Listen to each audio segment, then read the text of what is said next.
क्या वक्त फ्यूजन का आ गया है? आज रेडियो का बदलता स्वरूप, ब्लूटूथ स्पीकर, एफएम क्या हमें एक नए दुनिया में ले जा रहा है? वक्त का ये जो बदलता स्वरूप है, उसमें क्या हमें अपने रेडियो के स्वाद को, रेडियो की पसंद को बदलना पड़ेगा?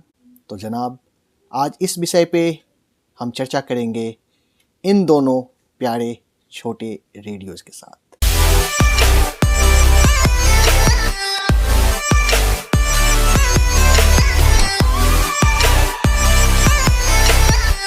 ये दोनों एफएम रेडियोस तो हैं ही, साथ में ब्लूटूथ स्पीकर हैं, मेमोरी कार्ड सपोर्टर हैं और यूएसबी ड्राइव प्लेयर है। इसमें एफएम क्लॉक और रिकॉर्डिंग की सुविधा। इसमें एंटीना अलग से नहीं है दोस्तों, ये जो हैंड स्ट्रिप है ये एंटीना की तरह काम करता है। अब चलते हैं हम लोग पगाड़िया के इस नए वाले वॉकी की तरफ।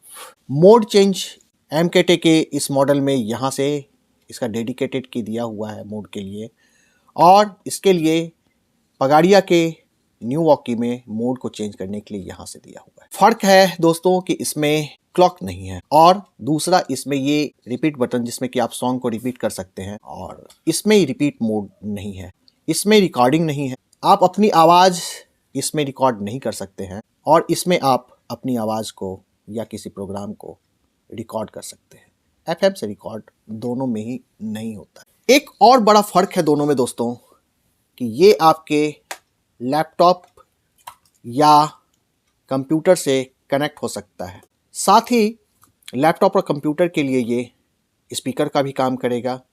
और दूसरी बात ये है कि यदि आप किसी सॉन्ग को ट्रांसफ़र करना चाहें, कंप्यूटर के स्टोरेज के सॉन्ग को इसमें आप ट्रांसफ़र कर सकते हैं।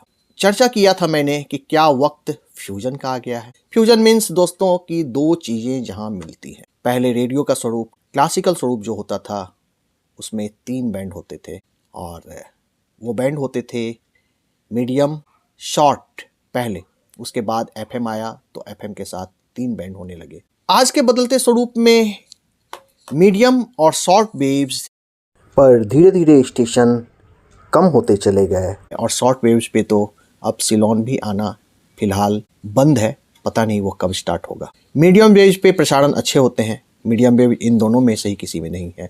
लेकिन आज के बदलते स्वरूप में एफएम का महत्व बढ़ने लगा है। लोगों को एफएम सुनना इसलिए भाता है क्योंकि उसके प्रसारण साफ होते हैं, क्लियर होते हैं। बट उसके साथ परेशानी ये है कि एफएम की अपनी लिमिटेशंस होती हैं, वो ज़्यादा दूर तक अपने प्रसारण को भेज नहीं पाते, तो उन्हें सुनना दूर रूरल एरियाज़ में थोड़ी मुश्किल होती है। चलते हैं हम एक बार एफएम पे इन दोनों का प्रदर्शन कैसा है ये देखने के लिए। और अभी वक्त हो गया है लगभग रात के 10:30। ये प्ले पाउज का जो साइन दिया हुआ है उसे मैं प्रेस करूँगा तो ये ऑटो ट्यून करेगा। तो यहाँ से मैं करता हूँ इसे ट्यून। ये देखिए, ये ट्यून होना स्टार्ट हुआ। तो इसने पहला जो स्टेशन कैच किया है वो 91.1।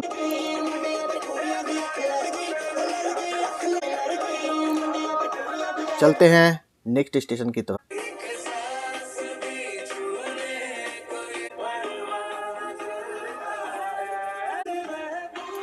नेक्स्ट, ऑटो ट्यून में ये प्रॉब्लम है दोस्तों, कुछ फ्रीक्वेंसीज ऐसे ये कैच करता है जहां पे कोई रिले नहीं हो रहा होता है, प्रसारण नहीं हो रहा होता। ये सारे ऑटो ट्यून वाले एफएम रेडियोज के साथ होते हैं। वीक वाले फ्रीक्वेंसी को वो छोड़ भी देता है और ऐसे फ्रीक्वेंसी को कैच करके अपने पास अपने स्टोरेज में मेमोरी में रख लेता है जहाँ पे कोई प्रसारण होते ही नहीं। 100.8 ये जमशेदपुर का विविध भारती केंद्र है। 101.7 ये रेडियो चाईबासा है दोस्तों, और आश्चर्यजनक रूप से ये कैच कर रहा है। रिसेप्शन कमजोर है बट अच्छा है। 101.7 का कैच करना ये बता रहा है कि इसके रिसेप्शन की क्षमता, इसके कैच करने की क्षमता काफी अच्छी है। ये है आकाशवाणी जमशेदपुर। नेक्स्ट 104.8 ये रेडियो धूम जो जमशेदपुर से ही प्रसारित होता है। टोटल 6 फ्रीक्वेंसीज इसने कैच किए और एक फ्रीक्वेंसीज पे कोई रिसेप्शन नहीं, 96.0 मेगाहर्ट्ज पे। ऑटो ट्यून करने के लिए एफएम वाले स्विच को थोड़ी देर तक लॉन्ग प्रेस कर। पहला 91.1 मेगाहर्ट्ज और ये दूसरा इसने सीधे 96.0 मेगाहर्ट्ज को कैच किया। इसके बीच के 93.5 मेगाहर्ट्ज को इसने छोड़ दिया, कैच नहीं किया।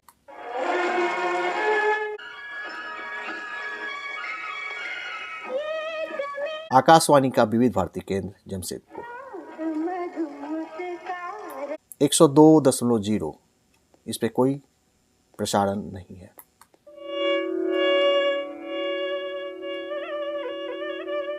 102.4 आकाशवाणी का जमशेदपुर केंद्र 104.0 मेगाहर्ट्ज कोई प्रसारण नहीं है। 106.0 मेगाहर्ट्ज कोई प्रसारण नहीं। 108.0 मेगाहर्ट्ज कोई प्रसारण नहीं है। और ये फिर से वापस आ गया 91.1 मेगा।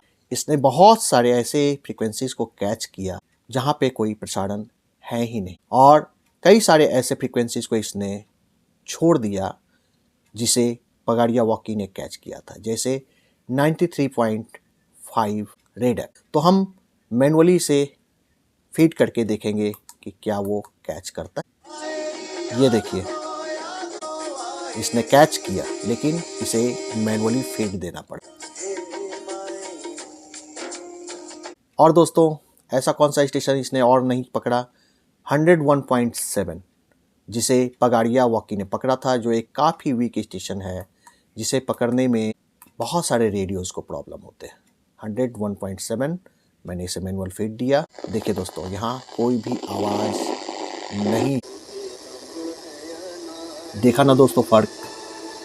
एफएम के मामले में भी, आवाज़ के मामले में भी पगाड़िया वॉकी एमकेटी से काफ़ी आगे है। एक और वीक फ्रीक्वेंसी को चेक करना चाहूँगा दोस्तों, 103.3 ये रांची का विविध भारती केंद्र है, और ये मैंने मैनुअली इसे फीड दिया। बहुत ही हल्की आवाज़ है, उससे बेहतर आवाज़ है दोस्तों। पॉकेट एमकेटी के पॉकेट एफएम से बेहतर रिसेप्शन ये शो कर रहा है। 91.9 कोई आवाज़ नहीं है दोस्तों। और देखते हैं ये पगाड़िया का वॉकी 91.9 को कैच कर पाता है या नहीं।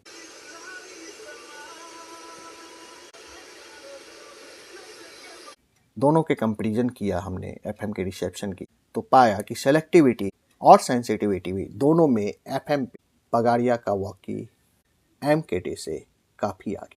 आवाज़ की भी बात यदि करूं दोस्तों, तो आवाज़ के मामले में भी पगाड़िया का वॉकी एमकेटी के इस रेडियो को, पॉकेट एफएम को, काफ़ी पीछे छोड़ता है। एमकेटी एक मामले में आगे निकलता है कि कंप्यूटर और लैपटॉप से इसे हम कनेक्ट कर सकते हैं, उसके स्पीकर के रूप में यूज़ कर सकते हैं, या डेटा ट्रांसफ़र कर सकते हैं, सॉन्ग्स वगैरह।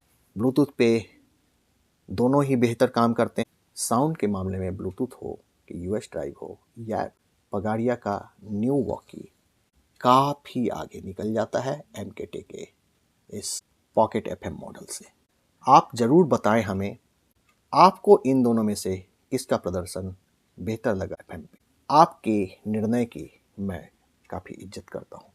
इसलिए कमेंट बॉक्स में ज़रूर लिखें दोस्तों कि इन दोनों में से आपको कौन सा पसंद आया।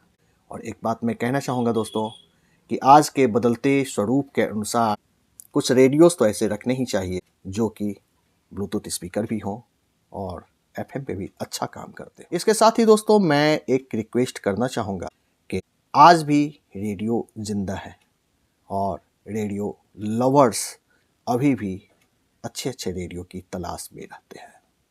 मीडियम वेव्स और शॉर्ट वेव्स से विविध भारती लगभग समाप्त होता जा रहा है। गवर्नमेंट की पॉलिसी भी ऐसी नहीं है कि वो शॉर्ट वेव्स पे विविध भारती के प्रसारण की तरफ ध्यान दे। एफएम के प्रसारण लिमिटेड होते हैं, इसकी प्रसारण की क्षमता निश्चित दूरी तक ही होती है, जबकि शॉर्ट वेव्स के प्रसारण की क्षमता काफ़ी दूर तक होती है दोस्तों, उसे दिन में भी सुना जा सकता है। मीडियम के साथ भी परेशानी होती है कि लोकल स्टेशन है तो आप दिन में सुन सकते हैं, शाम के समय ही ज़्यादा स्टेशन पकड़ते हैं, तो दूर के स्टेशन हम शाम में ही सुन पाते हैं। तो वैसी स्थिति में यदि हमें विविध भारती दिन में भी सुनना हो, हर समय सुनना हो, रूरल एरियाज़ में भी सुनना हो, तो उसका शॉर्ट वेव से प्रसारण होना बहुत ही आवश्यक है और रेडियो एक ज़रूरत है। मैं बड़ा ही हुआ रेडियो के साथ साथ, ये शौक़ भी है मेरी और ज़रूरत भी है। तो आप बताएं कि क्या ये आपका शौक़ है, ये आपकी ज़रूरत है। दोनों ही स्थितियों में दोस्तों हमें कोशिश करनी चाहिए शॉर्ट वेव पे विविध भारती का प्रसारण ज़रूर से ज़रूर हो। तो एक अभियान चलाया है कुलदीप यादव जी ने, तो हम लोग उस अभियान से जुड़ें, पिटीशन को साइन करें और अपनी बात सरकार तक ज़रूर पहुंचाएं, जिससे कि शॉर्ट वेव पर विविध भारती का प्रसारण हो सके। इसके लिए डिस्क्रिप्शन में मैं लिंक दे दूंगा और उस लिंक को आप साइन करके, उस पिटीशन को साइन करके इस अभियान में अपना सहयोग दे सकते हैं और आपकी भागीदारी ज़रूर काम करेगी दोस्तों। यदि हम सब मिलकर इस पे सोचें तो ये हमारा अभियान ज़रूर सफल होगा और एक दिन विविध भारती शॉर्ट वेव पे आएगा ही आएगा।